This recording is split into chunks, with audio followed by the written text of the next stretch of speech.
സുഹൃത്തുക്കളെ, അങ്ങനെ നാളെ തിരുവോണ സദ്യയ്ക്ക് വേണ്ട പുളിയിഞ്ചി തയ്യാറാക്കുകയാണ്.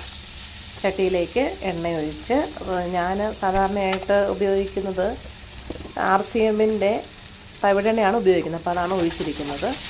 തവിടെണ്ണ ഒഴിച്ച് ഇഞ്ചിയും പച്ചമുളക്, ചെറുള്ളി, കറിവേപ്പില ഇത്രയും സാധനമാണ് ഇട്ട് നന്നായിട്ട് വഴറ്റി, അങ്ങനെ കുറേ നേരം ഇട്ട് വഴറ്റണം. വഴറ്റി ഇത് കണ്ടോ, വഴറ്റുന്നതിന് പല ഘട്ടങ്ങളൊക്കെ ഞാൻ കാണിക്കുന്നുണ്ട്. വഴറ്റി നന്നായിട്ട് ബ്രൗൺ നിറമാകുന്നത് വരെ, ഗോൾഡൻ ബ്രൗൺ നിറമാകുന്നത് വരെ ഇഞ്ചി നന്നായിട്ട് വറുത്ത് എടുക്കണം. അതിനുശേഷം അതിലേക്ക് മഞ്ഞൾപ്പൊടി, മുളക് പൊടി, കായം ഇത്രയും സാധനങ്ങളാണ് ആവശ്യമുള്ളത്.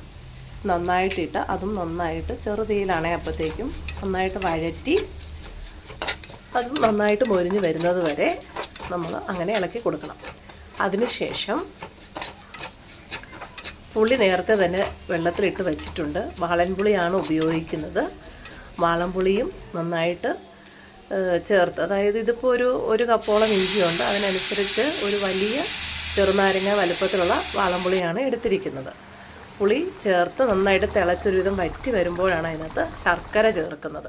ഇത് നല്ല ശർക്കര ആയതുകൊണ്ടാണ് കേട്ടോ, അരിച്ചു ഒഴിക്കാതെയൊക്കെ ചേർക്കുന്നത്.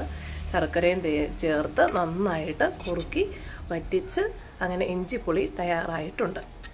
ഇനി ഇതിന് ഇഞ്ചിപ്പുളിയെന്നും പുളിയിഞ്ചിയെന്നും ഒക്കെ പറയാറുണ്ട്. ഏതായാലും നാളത്തേക്കുള്ള പുളിയിഞ്ചി റെഡി ആയിട്ടുണ്ട്.